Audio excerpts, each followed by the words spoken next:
गोंदिया बरौनी एक्सप्रेसमधून दागिन्यांची अवैध वाहतूक केल्या प्रकरणामध्ये कारवाई करण्यात आली आहे। या प्रकरणी 2 प्रवाशांविरोधात कारवाई झाली आहे। या प्रवाशांकडून 10 लाखांचे चांदीचे दागिने जप्त करण्यात आले। पुण्याच्या जुन्नरमध्ये आळेफाटा बस स्थानक परिसरामध्ये महिलांचे दागिने चोरणाऱ्या चोरट्यांना अटक झाली आहे। पोलिसांनी 2 चोरट्यांना जेरबंद केलेला आहे। या चोरट्यांवर इतर पोलीस ठाण्यामध्ये सुद्धा गुन्हे दाखल असल्याची माहिती समोर आली आहे। भंडाऱ्याच्या लाखनी तालुक्यामध्ये वाळू वाहतूक करणाऱ्या 2 ट्रॅक्टरवर कारवाई झाली आहे। या कारवाईमध्ये पोलिसांनी 11 लाखांचा मुद्देमाल जप्त केलाय, तसंच 2 ट्रॅक्टर्स जप्त केलेत। यवतमाळच्या पुसदमधील महावितरणचं रोहित्राव उघडं असल्यामुळे नागरिकांसाठी ते धोकादायक बनलंय। या रोहित्राचं दार तुटलेलं असल्यामुळे ते उघडं आहे आणि त्यामुळे कुठल्याही क्षणी अपघात होण्याची शक्यता आहे। त्यासाठी रोहित्राला दार लावून सुरक्षित करावं अशी मागणी नागरिकांनी केली आहे।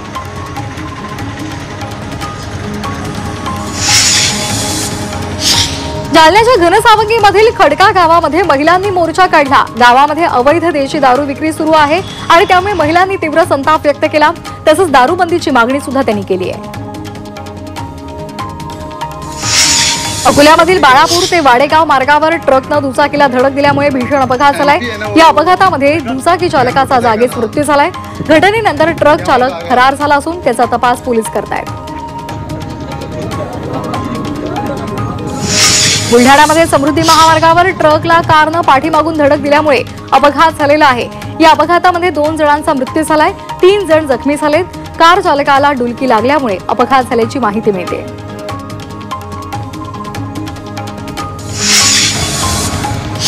पुणे महापालिका जुन्या वाहनांच्या लिलावातून मालामाल झाली आहे। मनपानं 15 वर्षांपेक्षा अधिक जुन्या 473 वाहनांचा टप्प्याटप्प्यानं लिलाव केलाय। या लिलावामधून महापालिकेला 6,85,00,000 रुपयांचं उत्पन्न मिळाले। तसंच वाहनांच्या सुट्या भागांच्या लिलावामधून 3,30,00,000 रुपयांचं उत्पन्न मिळालंय। पुण्याच्या पीएमपी बसेसमध्ये आता एआयचे कॅमेरे बसवले जाणार आहे। एक कॅमेरा बसच्या स्टेअरिंग जवळ असेल तर दुसरा चालकावर नजर ठेवणार आहे।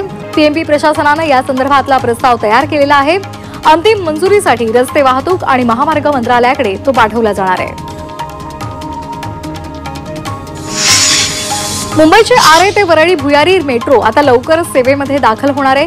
दुसऱ्या टप्प्यातील स्थानकांची जवळपास सर्व कामं पूर्ण झाली आहेत। सीएमआरएस प्रमाणपत्र मिळाल्यानंतर भुयारी मार्गाचा दुसरा टप्पा प्रवासी सेवेत दाखल होईल।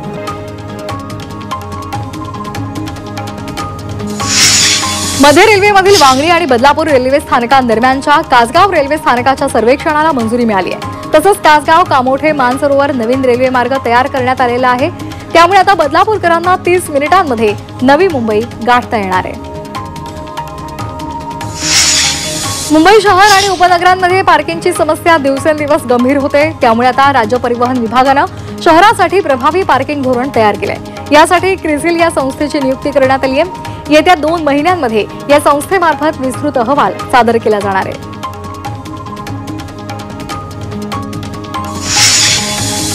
गेल्या 24 तासांमध्ये सोन्याच्या दरात 2,300 रुपयांनी वाढ झाली आहे, तर चांदीच्या दरात 3,000 रुपयांची वाढ झाली आहे। आज सोन्याचे दर 94,000 रुपये प्रतितोळा पोहोचले, तर चांदी 96,800 रुपये प्रति किलो झाली आहे।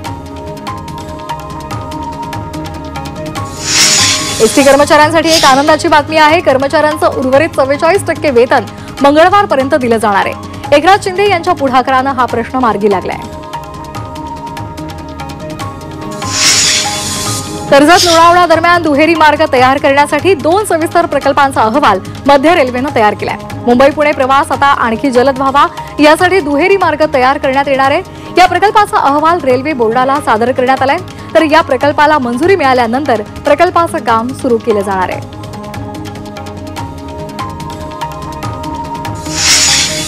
रायगडच्या अलिबागमधील उमटे धरणामध्ये केवळ 20% जलसाठा शिल्लक राहिलाय आणि त्यामुळे नागरिकांना पाणी पुरवठा कसा करायचा असा प्रश्न उपस्थित झालाय।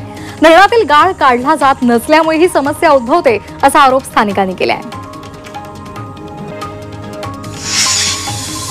मुंबई बाजार समितीमध्ये कोकणातून 75,000 पेट्या दाखल झालेल्या आहेत आणि हापूसची आवक झालेली आहे। सध्या 1,000 ते 3,000 पेटीचा दर आहे। फेब्रुवारी आणि मार्च महिन्यांमध्ये आंब्याची आवक सरासरीपेक्षा कमी होती।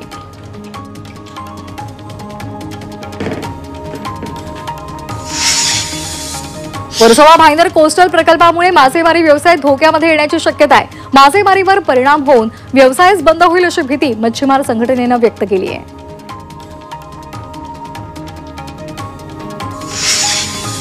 ठाणे जिल्ह्यामध्ये आरटीईच्या 7,000 विद्यार्थ्यांचे प्रवेश झालेले आहेत. जिल्ह्यातील सर्व पंचायत समित्या आणि महानगरपालिकेअंतर्गत एकूण 627 शाळांमध्ये 11,320 रिक्त जागा उपलब्ध आहेत. त्यापैकी उर्वरित प्रतीक्षा यादीमधील 2 मधील 955 विद्यार्थ्यांची प्रवेश प्रक्रिया सुरू झाली आहे.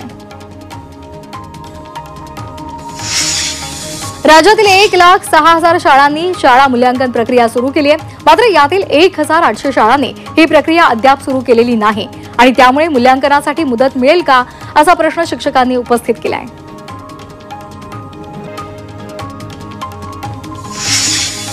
इंजिनिअरिंग, फार्मसी, कृषी आणि बी प्लॅनिंग या अभ्यासक्रमांसाठीच्या MHT CET प्रवेश प्रक्रियेला सुरुवात झालेली आहे. आता या PCBची CET परीक्षा 2 एप्रिलपासून सुरू झाली आहे. तर या परीक्षेच्या पहिल्या दिवशी 43,000 विद्यार्थ्यांनी परीक्षा दिली आहे.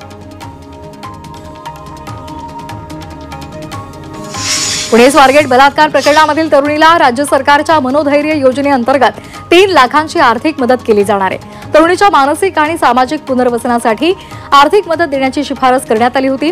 त्यानुसार जिल्हा विधी सेवा प्राधिकरणाकडून ही मदत मंजूर करण्यात आली आहे. नवी मुंबईमध्ये वाहतुकीचे नियम मोडणाऱ्या 5,000 चालकांचे गेल्या वर्षी परवाने रद्द करण्यात आले आणि त्यानंतर जागोजागी बेशिस्त वाहन चालकांवर कारवाई करण्यात आली आहे.